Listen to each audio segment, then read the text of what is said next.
Hello दोस्तों, स्वागत है आप सभी का। तो आज हम देखने वाले हैं 13 लाइव्स। ये एक सच्ची घटना पर आधारित मूवी है जिसमें करीब 12 बच्चों के साथ उनके कोच एक गुफा में फंस जाते हैं और पूरे देश की रेस्क्यू टीम उन्हें ढूंढने में पूरी मेहनत करती है, लेकिन उनका कोई भी पता नहीं लगा पाता। तो आखिर क्या हुआ उन बच्चों के साथ? क्या वो बच्चे वहाँ पर सर्वाइव कर पाएंगे? क्या रेस्क्यू टीम उन्हें ढूंढ पाएगी या उन्हें बचाने में कामयाब हो पाएगी? तो यही हम इस मूवी में देखेंगे। तो इसे लास्ट तक जरूर देखिएगा क्योंकि ये बहुत ही बढ़िया सर्वाइवल मूवी होने वाली है। तो चलिए शुरू करते हैं। तो मूवी की शुरुआत कुछ बच्चों से होती है जो फुटबॉल की प्रैक्टिस कर रहे होते हैं। उन्हीं में से एक बच्चे का बर्थडे होता है, तो उनका कोच कहता है कि बच्चों चलो आज हम एक गुफा में घूम कर आते हैं, ये हमारे लिए एडवेंचर भी होगा और हमें बहुत मजा भी आएगा। इस पर सारे बच्चे मान जाते हैं, पर एक बच्चा किसी काम की वजह से उनके साथ नहीं जा पाता। इसके बाद सभी बच्चे थांग लुआंग नाम के एक गुफा के अंदर जाते हैं। वे सभी बहुत खुश होते हैं और एक्साइटमेंट तो नेक्स्ट लेवल की होती है क्योंकि आज एडवेंचर करने को मिलेगा। इसी एक्साइटमेंट में वो आगे बढ़ते बढ़ते चैम्बर नंबर 3 तक पहुंच जाते हैं, जो कि एंट्रेंस गेट से 800 मीटर दूर होता है, यानी कि लगभग 1 किलोमीटर की दूरी पर। लेकिन तभी अचानक से मौसम बिगड़ने लगता है और बारिश शुरू हो जाती है। बारिश तो ऐसी मानो अब रुकने का नाम ही नहीं लेगी कभी।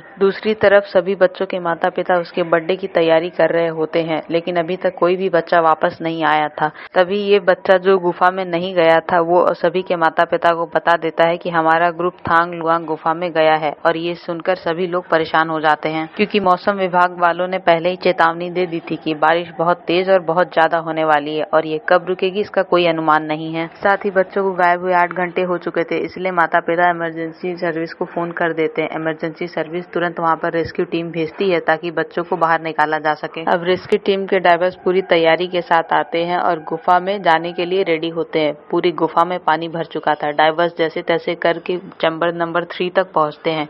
वहीं पर दोस्तों जहाँ पर हमने आखिरी बार बच्चों को देखा था, लेकिन वहाँ बच्चों का नामो निशान तक नहीं होता, मानो वो सभी बच्चे गायब हो गए हों। सभी बच्चे के माता पिता गुफा के बाहर इंतजार कर रहे होते हैं कि वो अब आएंगे तब आएंगे, लेकिन जब डाइवर्स खुद भी बाहर आते हैं तो पानी की वजह से उनका खुद का हालत बहुत ज्यादा खराब हो चुका था क्योंकि पानी की वजह से पूरा रास्ता ही खराब हो चुका था। ये सब देखकर सबकी हालत खराब हो जाती है और बच्चों के माता पिता का तो रो रो कर बुरा हाल हो जाता है कि अब उनके बच्चे शायद ही लौटेंगे। अगली सुबह पंप की मदद से उस गुफा का पानी निकालने की कोशिश की जा रही थी, लेकिन बारिश वो तो रुकने का नाम ही नहीं ले रही थी और साथ ही यह खबर पूरे शहर में फैल चुकी थी कि बच्चे उस गुफे में फंस चुके हैं।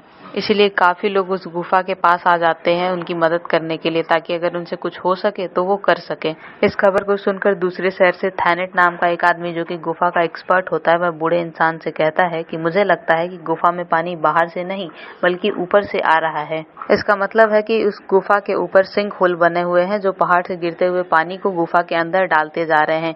ये सुनकर वो बूढ़ा आदमी भी हैरान हो जाता है। इसीलिए चेक करने के लिए वो दोनों गुफा के ऊपर वाले हिस्से में जाते हैं जहाँ पर सच में सिंक होल बने होते हैं और सारा पानी गुफा के अंदर जा रहा होता है।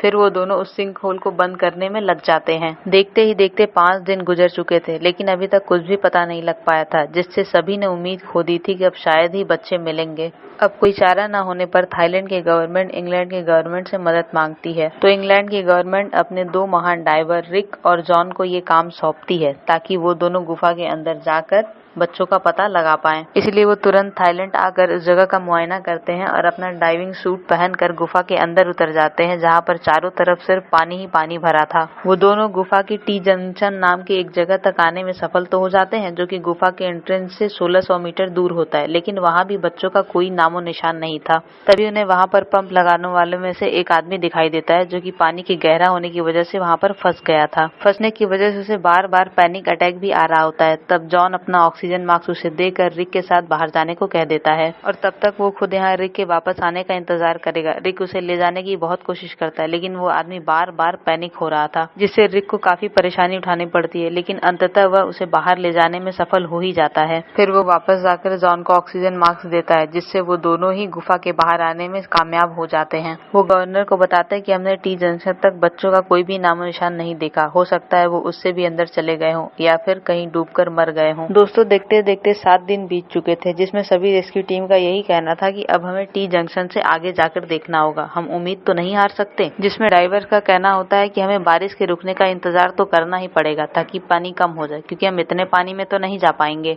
अगले सीन में जब गवर्नर पहाड़ी के पास आता है तो उसे वहाँ थानेट दिखाई देता है। वो कहता है कि हमें पानी के बहाव को मोड़ना होगा ताकि पानी दूसरी तरफ चला जाए खेतों में। इससे खेत तो बर्बाद होंगे लेकिन हम बच्चों को बचा सकते हैं। इसलिए गवर्नर गांव वालों से बात करने के लिए जाता है। गांव वाले उन बच्चों को बचाने की खातिर अपनी फसल बर्बाद करने को तैयार हो जाते हैं। अब करीब 10 दिन हो चुके थे और बारिश रुकने के बाद रिक और जॉन फिर से गुफा के अंदर जाते हैं और इस बार वो टी जंक्शन से काफी आगे बढ़ जाते हैं, लेकिन फिर भी वहाँ बच्चों का कोई नामो निशान नहीं दिखाई पड़ता। लेकिन जैसे ही वो वापस लौट रहे होते हैं उन्हें एक लाइट दिखाई देती है, जिसको देखने के लिए वो बहुत ही पतले रास्ते से होकर उस तरफ जाते हैं और फाइनली बच्चे वहाँ पर होते हैं। भाग्य से वो सभी जिंदा थे, लेकिन भूख से उनकी हालत बहुत ही खराब हो चुकी थी। उन्हें देखकर तो रिक और जॉन को विश्वास होता ही नहीं कि ये अभी तक जिंदा है।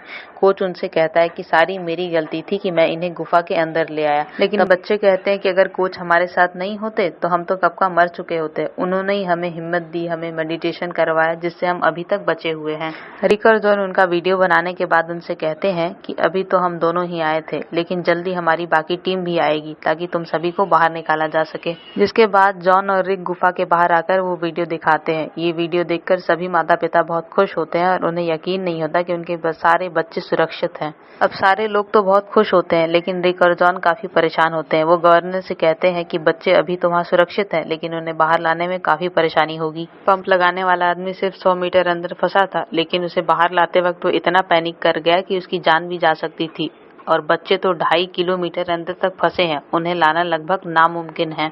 ये सुनकर सारे लोग परेशान हो जाते हैं और डाइवर्स की एक टीम बच्चों के लिए खाना वगैरह ले जाकर देती है। उनमें एक डॉक्टर भी होते हैं जो बच्चों का चेकअप करते हैं। लेकिन जब इतने ट्रेन डाइवर्स की हालत खराब हो जाती है तो बच्चे हैं, उन्हें लाना तो नामुमकिन लग रहा था। अब गवर्नर सभी के माता पिता को आश्वासन दिलाता है कि देखो, हमने बच्चों तक खाना पानी पहुंचा दिया है, उनकी देखभाल में पूरी कोशिश की जा रही है, उन्हें जल्द ही बाहर निकाला जाएगा। लेकिन माता पिता गवर्नर से कहते हैं कि आप कई दिन से यही कह रहे हो, वो कई दिनों से वहाँ फंसे हैं, बाहर नहीं आए, और आखिर हम कब उन्हें देख पाएंगे, कब उन्हें बाहर निकाला जाएगा। गवर्नर के पास इन सवाल का कोई जवाब नहीं होता। अब करीब 14 दिन बीत चुके हैं। रिक और जॉन इंग्लैंड से कुछ और डाइवर्स को बुला लेते हैं। वो भी बच्चों के पास जाकर उनकी हालत देखकर घबरा जाते हैं कि बच्चों को बिना किसी ट्रेनिंग के बाहर निकालना तो नामुमकिन है। साथ ही वो बच्चों के माता पिता द्वारा लिखा गया लेटर बच्चों तक पहुंचा देते हैं। लेटर पढ़ने से पहले कोच को लग रहा था कि सारे माता पिता उसे ही इस चीज के लिए जिम्मेवार मान रहे होंगे, लेकिन लेटर पढ़ने के बाद सारे माता पिता कोच को शुक्रिया अदा कर रहे होते हैं कि इतने दिनों तक आपने हमारे बच्चों में हिम्मत डाली, उन्हें बचा के रखा, इसके लिए शुक्रिया। अगले सीन में रिक और जॉन डॉक्टर हेनरी को अपने पास बुलाते हैं, जो कि एनेस्थीसिया स्पेशलिस्ट है। एनेस्थीसिया स्पेशलिस्ट उसे कहते हैं जो कि किसी मरीज के ऑपरेशन से पहले उसे इंजेक्शन देता है ताकि मरीज को दर्द ना हो, क्योंकि वो उस समय बेहोश रहता है।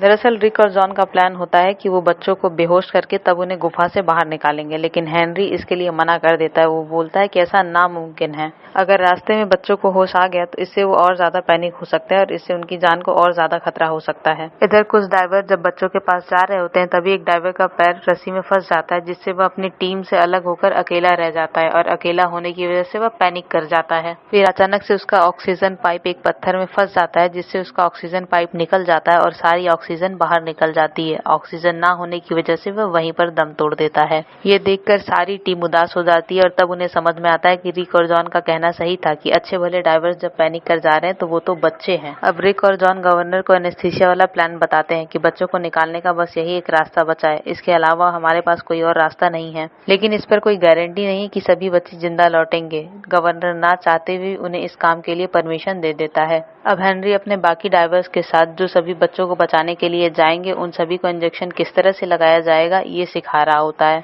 वहीं डाइवर्स की एक टीम गुफा के अंदर जाती है ताकि वो इस बार बच्चे को बाहर लाने में कामयाब हो जाएं। वहीं गुफा के बाहर बच्चों के माता पिता और देश भर के लोग प्रार्थना कर रहे होते हैं, क्योंकि यही आखिरी मौका है बच्चों को बाहर लाने का। अगर डाइवर्स इसमें सफल नहीं हुए तो शायद ही कभी बच्चे बाहर आ पाएंगे। इधर डाइवर्स गुफा के अंदर पहुंचकर अपने पहले से मौजूद टीम से कहते हैं कि हम एक बार में सिर्फ 4 बच्चों को ही बाहर ले जा पाएंगे, जिस पर सभी मेंबर मान जाते हैं और फिर 4 बच्चों को इंजेक्शन लगाकर उनके हाथ पैर बांध दिए जाते हैं ताकि अगर गलती से भी उन्हें होश आ गया तो वो पानी में हाथ पैर मारकर प्रॉब्लम न खड़ा करे। लेकिन जैसे एक बच्चे को आगे किया जाता है वह होश में आने होने लगता है, इसलिए उसे फिर से इंजेक्शन लगाकर बेहोश कर दिया जाता है। इसके बाद बाकी 3 बच्चों को भी रस्सी की मदद से आगे बढ़ाया जाता है और काफी देर की मेहनत के बाद चारों बच्चों को बाहर लाने में टीम सफल हो जाती है। ये देखकर बाकी डाइवर्स एक दूसरे को काफी अप्रिशिएट करते हैं कि तुमने बहुत बढ़िया काम किया है। अगले दिन दोबारा 4 बच्चों को लाने का काम शुरू किया जाता है और इस बार भी 4 बच्चों को लाने में सफलता मिलती है। लेकिन फिर से अचानक बारिश बहुत तेज शुरू हो जाती है और चारों तरफ पानी भरना शुरू हो जाता है।